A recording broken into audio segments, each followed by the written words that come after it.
Assalamualaikum Ustaz. Waalaikumsalam warahmatullahi wabarakatuh. Berbicara tentang fasik. Saya nggak pernah bicara fasik tadi, saya bicara tahajud. Pertanyaan yang lain.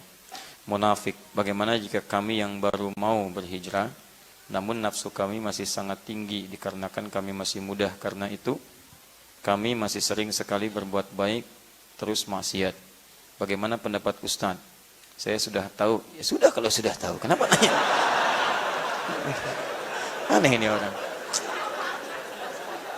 Sudah tahu tapi nanya. Kurang sehat ya. Baik. Saya sudah tahu katanya perbanyak puasa sunnah. Namun saya masih saja terbayang maksiat karena nafsu. Apa yang harus saya lakukan? Baik. Yang pertama adalah Quran surah ke-66 ayat yang ke-8. Itu ditafsir di Quran surah ke-4 An-Nisa ayat ke-17 sampai dengan ayat 18. Kemudian dilanjutkan ke Quran surah ketiga Ali Imran ayat 185. Yang di situ ditafsirkan di Quran surah ke-7 ayat 34. Ini yang paling efektif untuk menghambat diri kita berbuat maksiat. Baik. Yang pertama, setiap orang punya pilihan berubah.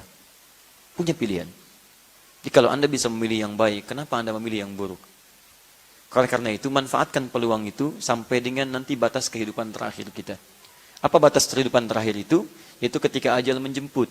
Quran surah ke-7 ayat 34. Walikulli ummatin ajal. Setiap umat itu, bukan cuma kita, semua umat itu punya ajal. Ajal itu batas akhir usia. Yang dirahasiakan oleh Allah, tidak diberitahu supaya kita bisa bersemangat kemudian menggali bekal-bekal terbaik untuk pulang. Kalau diberitahu, Anda nggak akan semangat menjalani urusan dunia. Itu namanya siapa? Sayyib. Masya Allah. Sayyib, Anda disampaikan akan meninggal malam ini jam 9 kurang 3 menit. Dan kurang 3 detik. Masya Allah. Apa masih berhasrat untuk pulang dan keluar dari masjid? Tidak. Di sini aja. Ya Allah, ampun dosa saya Allah. Saya besok kan ada ujian. Gak peduli. Ya Allah. Terus saja begitu. Makanya diberikan hal yang gaib sifatnya supaya serius mendekat kepada Allah Subhanahu wa taala. Tapi supaya juga tidak sembarangan. Hati-hati, tidak sembarangan. Karena itu bagaimana cara ajal itu diambil? Ada maut namanya. Quran surah ketiga ayat 185. Kullu nafsin dha'iqatul maut. Setiap jiwa itu akan merasakan kematian. Dha'iqah itu bukan hanya merasakan. Tapi semua yang merasakan itu nanti akan punya rasa. Tapi tidak setiap yang punya rasa punya persiapan. Ingat baik-baik. Ada yang punya rasanya itu 5 menit sebelum meninggal. Karena 5 menit sebelum meninggal nyawa sudah di kerongkongan. Sudah tidak punya persiapan. Akhirnya tidak ada persiapan untuk kembali berubah jadi lebih baik. Ada yang rasa-rasanya, Masya Allah, sepekan sudah merasa. Ada yang besoknya meninggal, sehari sebelumnya sudah merasa. Bahkan mengumpulkan saudara, nyampaikan ini dan itu dan seterusnya. Dan banyak sekali teman-temannya seperti itu. Ulama-ulama saleh. Bahkan ada yang menyiapkan kain kafannya, ada yang menyiapkan liang lahatnya. Ada punya rasa dia. Dan diberi persiapan oleh Allah untuk bisa membiasakan itu. Saya pernah dengar kisah, dan ini kisah nyata. Disampaikan langsung oleh bagian dari keluarganya. Dan saya menjadi saksi ketika ditelepon wafatnya.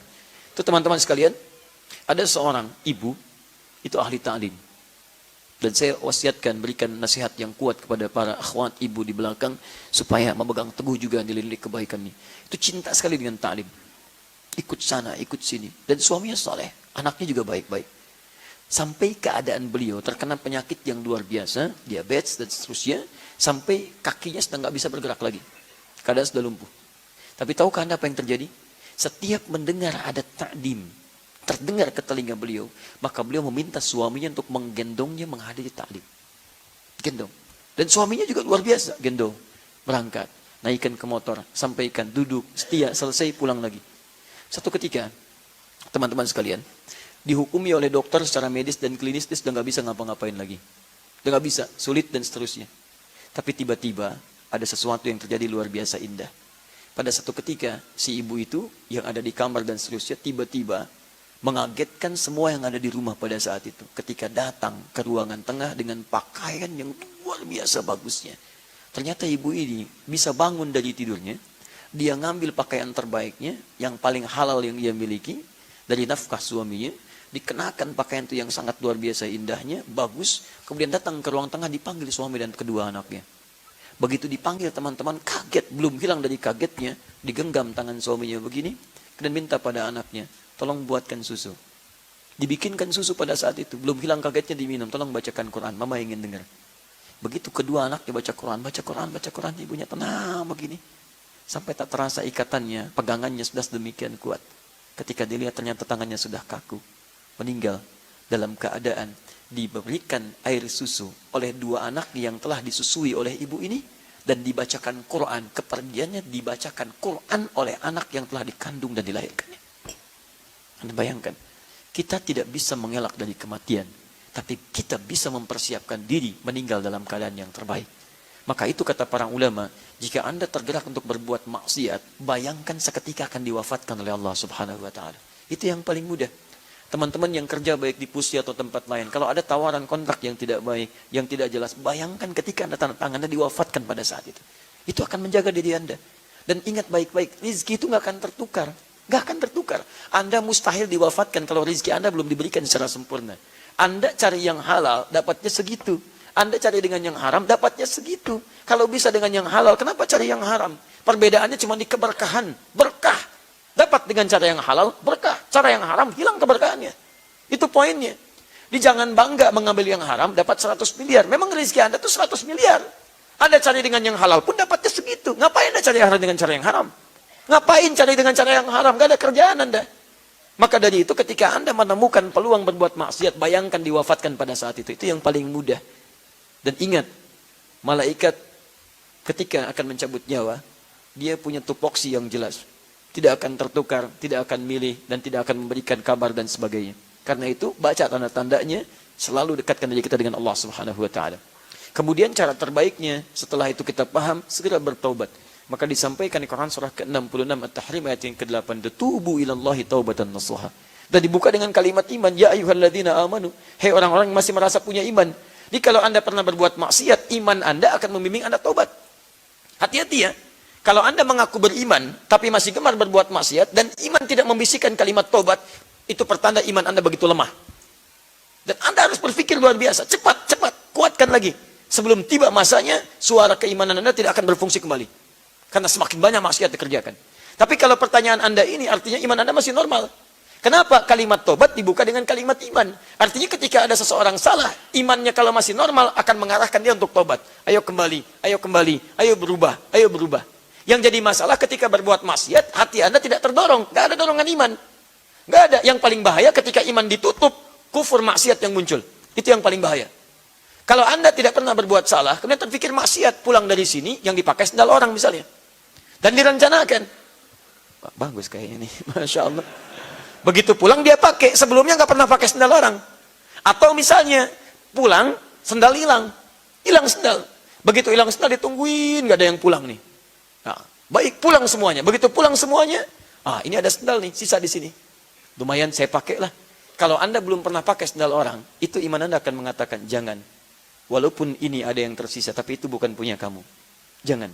Ada suara. Karena iman kita tidak akan membiarkan pemilik iman itu terjebak dalam perbuatan maksiat. Tapi sebaliknya, kalau terus maksiat, naktasa sudah tertutup semuanya, maka suara iman akan hilang. Pelan. Yang ada adalah suara keburukan, suara maksiat, dibisikkan setan. Setan lewat nafsu. Sebelum berangkat pun sudah niat. Sendal itu yang saya pakai itu. Begitu selesai pengajian dipakai. Begitu pakai, hatinya mengatakan, kamu salah. Bukan yang itu. Harusnya yang itu yang lebih bagus lagi. Lebih jahat, karena ini suara yang baiknya hilang. Makanya saya ucapkan selamat kepada Anda yang menuliskan kertas ini. Kenapa? Karena masih ada suara iman dalam diri Anda. Meminta Anda berubah.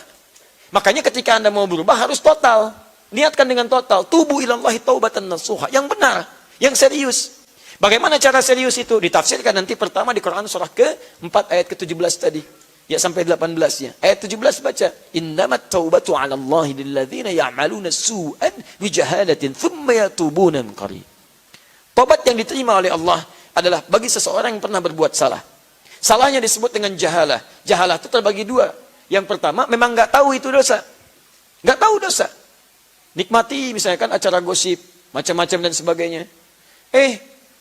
Kok nikmatin gosip? Itu dosa tahu? Nggak tahu. Nah karena nggak tahu, dia menyaksikan itu. Setelah tahu, dia pindah, saya tobat. Ya Allah, itu jahalah namanya. Ya, mamah tidak kakak. Alhamdulillah mah tidak seperti tante itu tuh. Sama, mamah juga dosa. Kasih tahu, tidak baik menyebutkan orang lain. Kembali.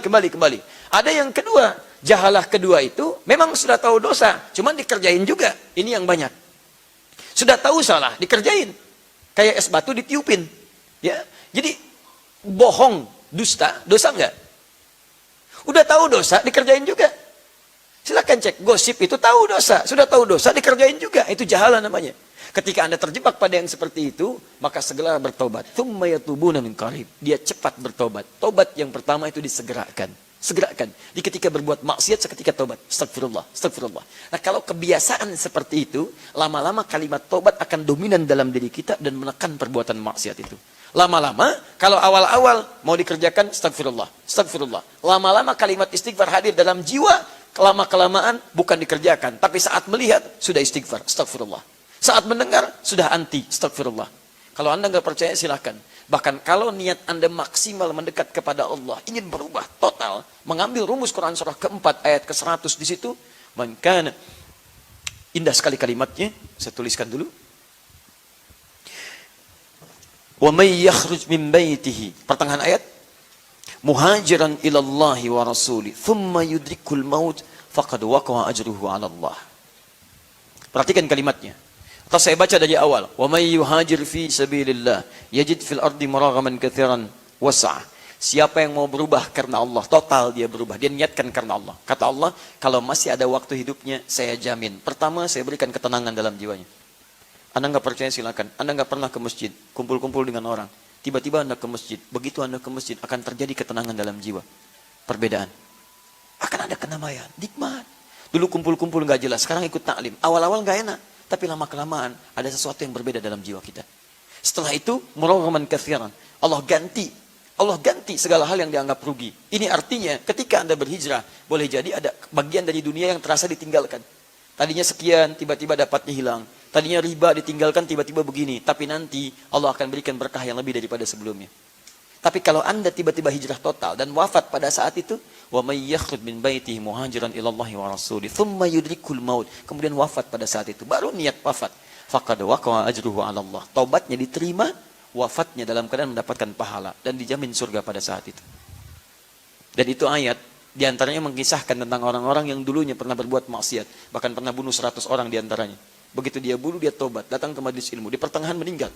Begitu wafat di pertengahan, sekalimat tobatnya di tiap jalan diterima oleh Allah. Langkahnya menghadirkan pahala. Begitu dia bertobat, diterima tobat, gugur dosa. Langkahnya hadir pahala, wafat dengan pahala, masuk surga. Masuk surga. Anda bayangkan, bunuh 100 orang, masuk surga. Anda tuh nggak pernah bunuh orang, masa nggak bisa masuk surga? Siapa yang pernah bunuh orang? Angkat tangan. Mana polisi? Ada polisi di sini. Ada peluang, teman-teman. Kenapa Anda nggak ambil peluangnya? Banyak orang berbuat salah pada saat itu dan dia bisa berubah. Kenapa kita nggak bisa berubah? Karena itu tadi, ayo cepat bertobat. Tidak ada orang manusia yang hidup di muka bumi tanpa salah, kecuali yang dijaga oleh Allah Subhanahu wa taala dari para nabi dan rasul. Kalau kita pasti salah. Karena kita berbuat disebut dengan manusia. Insan dari kata nisyan. Nisyan bersanding dengan khata di Quran. Rabbana la tu'akhidna in nasina aw akhtana. Kalau salah, ayo kembali. Allah turunkan sifat afu, memaafkan. Allah turunkan sifat ghafir, mengampuni. Ghafar, banyak ampunan. Ghafur, lebih banyak lagi. Dan Rahman, Rahim, dan saling memberikan rahmat dalam ampunannya. Karena itu semoga Allah menguatkan diri Anda. Kalau ingin bertobat, segera bertobat pada saat ini. Ya, kemudian dekati Allah dengan kebaikan, berjanjilah, dan bayangkan ketika Anda akan mengulang kembali hal yang sama, diwafatkan oleh Allah seketika. Semoga Allah memuliakan Anda, semoga Allah memuliakan orang tua Anda, dan semoga dengan taubatnya Anda memberikan kebaikan kepada kedua orang tua Anda, ibu yang telah melahirkan Anda, ibu yang mengandung Anda, ayah yang kemudian memikul beban kehidupan Anda. Masa iya kemudian ketika Anda dilahirkan, Anda mengecewakan keduanya, dan membuat malu keduanya di hadapan Allah Subhanahu wa ta'ala. Tidakkah Anda bayangkan ketika ibu Anda dipanggil, ayah Anda dipanggil dan kecewa dengan Anda, dan Anda dipisahkan dari ibunda dan ayah Anda, dan berteriaklah ayah Anda memohon kepada Allah supaya Anda bisa dikembalikan ke surga. Tapi tidak ada daya, karena pada saat itu pilihan Anda. Anda mau bahagia, maka pilihlah berubah hari ini. Tapi jika Anda memang berniat untuk masuk neraka, itu pilihan Anda. Dan jangan pernah kemudian itu disampaikan pada orang.